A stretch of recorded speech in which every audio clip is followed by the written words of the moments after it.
बोलो बम बम महादेव बम बम।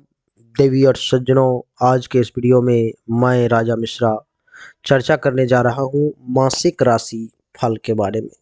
मासिक राशि फल में भी कर्क राशि वालों के लिए ये नवंबर और दिसंबर का समय कैसा रहेगा। सूर्य का जो ये नीच से मित्र की तरफ राशि परिवर्तन होने जा रहा है, महाराशि परिवर्तन होने जा रहा है, महापरिवर्तन होने जा रहा है, इसका क्या अर्थ होगा, इसको समझने का प्रयास करेंगे। सबसे पहले कर्क राशि वाले अपनी इस समय की गोचर कुंडली से अवगत हो जाएं। कर्क राशि वाले इस समय में सूर्य आपकी कुंडली के चौथे भाव में 17 नवंबर तक और 17 नवंबर से 16 दिसंबर तक सूर्य आपके कुंडली के पंचम भाव में, यानी कि ये जो राशिफल है सो नवंबर पूरा महीना और दिसंबर 16 दिसंबर तक का है, जिसका फल आपके ऊपर में लागू होगा।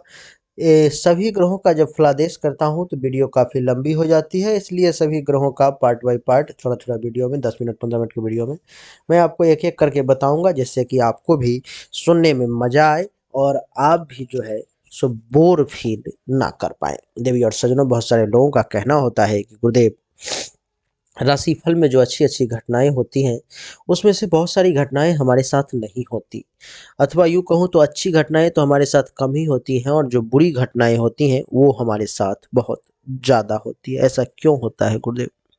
इसका एक ही कारण है कि आपकी जो मूल जन्म कुंडली है उसका जांच करना अति आवश्यक है। जिसके पास में जन्म कुंडली नहीं है उसकी हस्तरेखा की जांच करनी अति आवश्यक है, क्योंकि हो सकता है आपके जन्म कुंडली में किसी ऐसे ग्रह का समय चल रहा हो जो आपको बर्बाद करने पे तुला हुआ है और आप उसका समाधान नहीं कर रहे। हस्तरेखा में कोई ऐसी रेखाएं हैं जो आपके सामने में आ गई हैं, जो आपको तबाह करना चाहती है, लेकिन आप को पता ही नहीं है उसके लिए क्या उपाय करना है, कैसे बचना है, कौन सी रेखाएं हैं जिसके कारण से आप परेशान हो सकते हैं, कौन सा ग्रह है जो आपको परेशान कर रहा है। तो इन बातों को जब आप तक पकड़ नहीं पाएंगे, बीमारी को जब तक आप पकड़ नहीं पाएंगे, तब तक आपको सही रिजल्ट मिलना असंभव है। इसलिए आपके लिए हमने व्हाट्सएप नंबर उपलब्ध करवा दिया है 7062757996। इस नंबर पर में आप मैसेज करें अपनी जन्म तारीख, जन्म समय और दोनों हाथ के हथेली का फोटो, और आपको जो है सो जो उचित शुल्क है वो जमा करेंगे और आपको सही जानकारी जो है सो प्राप्त हो जाएगी। आइए देवी और सज्जनों, वक्त को बर्बाद किए बिना चर्चा को आरंभ करते हैं। सूर्य के चौथे भाव में बैठने के कारण महर्षि कहते हैं कि जिस व्यक्ति का सूर्य कुंडली के चौथे भाव में नीच का बैठा हुआ है, कर्क राशि वालों के लिए, उसके लिए सूर्य का नीच का होना यानी कि चिंताग्रस्त होना। 17 नवंबर तक किसी न किसी विषय पर में, किसी न किसी बातों पर में सूर्य जो है सो आपको चिंतित रखने की कोशिश कर सकता है। आपको चिंतनशीलता के बदले चिंताशीलता आपको दे सकता है। आप परेशान हो सकते हैं। कहते हैं कि चिंता ऐसी डाकनी काट कलेजा खाए, वैद्य बेचारा क्या करे, कहाँ तक दवा खवाए। इसलिए चिंता को त्यागें। चिंता बहुत ज़्यादा करना आपके लिए जो है सो बहुत ही नुकसान की बातें साबित हो सकती हैं। देवी और सज्जनों, इतना ही नहीं, महर्षि का कहना है कि चौथे भाव में सूर्य के बैठने के कारण आप इस समय में परम सुंदर देखने को लगेंगे। आपको देखने के बाद लोग, अगर आप पुरुष हैं तो महिलाओं का मन आपके ऊपर में 17 नवंबर तक आकर्षित हो सकता है।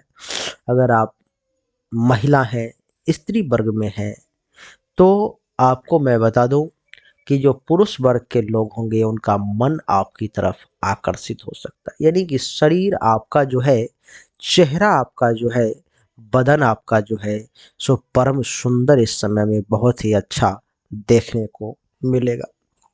देवी और सज्जनों, इतना ही नहीं, आपकी जानकारी के लिए बता दूं कि कठोरता, आपके अंदर कठोरता का प्रवेश होगा। इस समय में आप अपने आप में कठोर अनुभव करेंगे। आपका हृदय जो है जो बहुत कठोर अनुभव करेगा। आपका जो मन है इस समय में दयालुता की तरफ झुकाव बड़ा कम होगा। यानी कि आपको मैं बता दूं कि कुछ किसी को कोई तकलीफ हो रही है, किसी को कोई मार रहा है, और आपके मन में 17 नवंबर तक जो दयालुता चाहिए, जो उभर करके एक भाव आना चाहिए, सो नहीं आ पाएगी। आपका हृदय जो है सो कठोर ही बना रहेगा।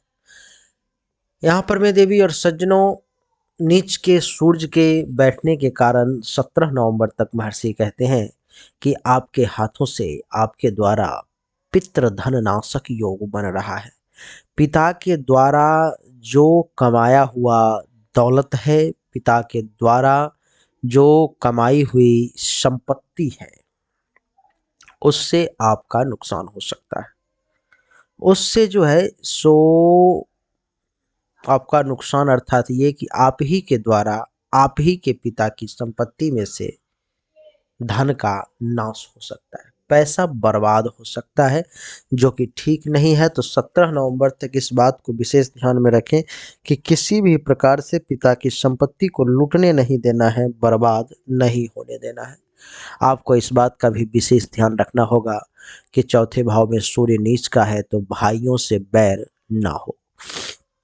भाइयों के साथ जो है स्थिति आपकी विपरीत हो सकती है। भाइयों के साथ जो है सो आप परेशान हो सकते हैं। भाइयों के साथ जो है सो लड़ाई झगड़ा टेंशन तनाव की स्थिति सामने आ सकती है। भाई से मतांतर हो सकता है, ऐसी संभावना है। देवी और सज्जनों, इतना ही नहीं, इस समय में आप गुप्त विद्या की तरफ आपका रुझान हो सकता है। गुप्त विद्या जैसे कि ज्योतिष शास्त्र, तंत्र शास्त्र, इन सब में आपका जो रुझान है सो ज़्यादा देखने को मिल सकता है।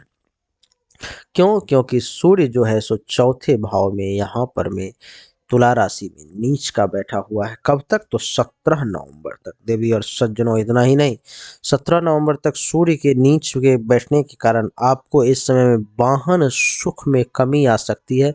वाहन सुख आपको बड़ा संभल करके जो है सो लेना होगा, बहुत ही सोच समझ करके, नहीं तो आपको परेशानी का सामना तो करना ही होगा, क्योंकि वाहन सुख में कष्ट का योग दिखाई दे रहा है। सूर्य की जो सप्तम दृष्टि है, आप देख रहे हैं कि दसम भाव पर में है, और दसम भाव पर में सूर्य की दृष्टि, वो भी उच्च की दृष्टि, यानी कि मेष राशि है।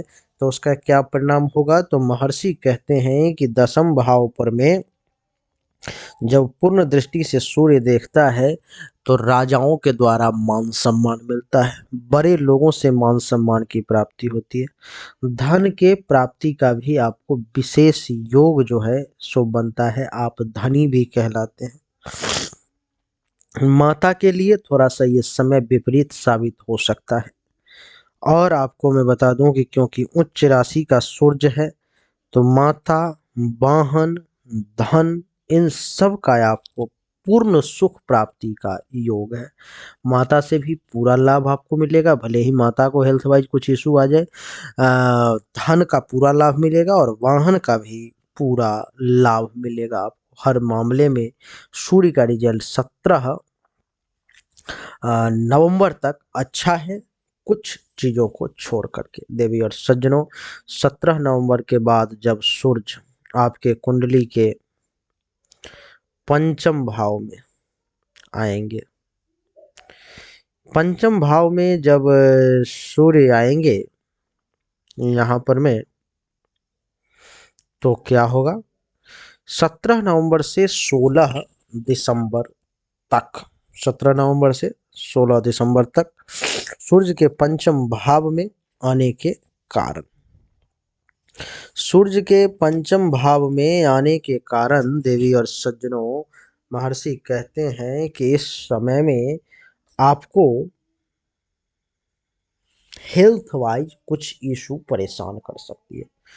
तबीयत जो है आपका कुछ मामलों में खराब हो सकता है, रोग आपको परेशान करने की कोशिश कर सकता है, लेकिन संतान का सुख 17 नवंबर से 16 दिसंबर के बीच में आपको पूरा मिलेगा। संतान के सुख में कमी नहीं आएगी, आप चरित्रवान बने रहेंगे, यानी कि सदाचारी बने रहेंगे। आपको बता दूं कि आप इस समय में बुद्धिमान कहलाएंगे, विद्या बुद्धि की कमी आप में महसूस नहीं होगी। कुछ मामलों में आप दुखी भी हो सकते हैं। स्थिति कुछ ऐसी परिस्थिति सामने आ सकती है कि मन का दुखी होना स्वाभाविक है, लेकिन गुस्सा जल्दी आ सकता है, शीघ्र क्रोधी हो सकते हैं। इसलिए इस पर में थोड़ा सा कंट्रोल रखने की भी आपको विशेष जो है सो आवश्यकता है। सूर्य की सप्तम पूर्ण दृष्टि एकादश भाव पर में यहाँ पर में वृषभ राशि पर में पड़ेगी तो क्या होगा। कुंडली के एकादश भाव में जब पूर्ण दृष्टि पड़ती है देवी और सज्जनों, तो धन का खूब लाभ मिलता है, पैसों की खूब प्राप्ति होती है, प्रसिद्ध व्यापारी आप बनते हैं। बिजनेस व्यापार के क्षेत्र में जो है आपका नाम, आपका ओहदा, आपका रुतबा और तेजी से आगे बढ़ता है। और जो प्रथम संतान है उसके साथ थोड़ा सा संबंध अच्छा नहीं रहता और उनके ऊपर में कुछ खतरा भी इस समय में 17 नवंबर से 16 दिसंबर के बीच में दिखाई दे रहा है। इस समय में जो है सो बुद्धिमान आप निश्चित तौर पे कहलाएंगे, क्योंकि आपकी बुद्धि का लोहा अच्छे अच्छे लोगों को मानना पड़ेगा। समाज आपको विद्वान की दृष्टि से भी देखेगा, क्योंकि आप ज्ञान अर्जन करके कुशल रहेंगे। कुलीन मानेंगे लोग आपको, धर्मात्मा भी मानेंगे, धर्म के पालन करने में भी आप जो है सो कमी नहीं छोड़ेंगे। कहने का अर्थ यह है देवी और सज्जनों की कर्क राशि वालों के लिए जो ये समय है सो मिला जुला करके ठीक रहने वाला है। खराब समय नहीं है, एक आध दो पॉइंट को अगर छोड़ दिया जाए तो, इसलिए थोड़ा सा संभल करके रहें और अच्छे से अच्छे रिजल्ट का खूब बढ़िया तरीके से लाभ उठाएं, आपके लिए बढ़िया रहेगा। उम्मीद करता हूं कि आपको हमारा ये कर्क राशि फल का छोटा सा वीडियो बहुत पसंद आया होगा, अच्छा लगा होगा।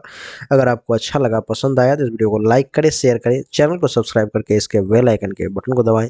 एक बार फिर से आप सभी का बहुत बहुत धन्यवाद। Thank you so much. जय हिंद, वंदे मातरम। बोलिए राधे राधे।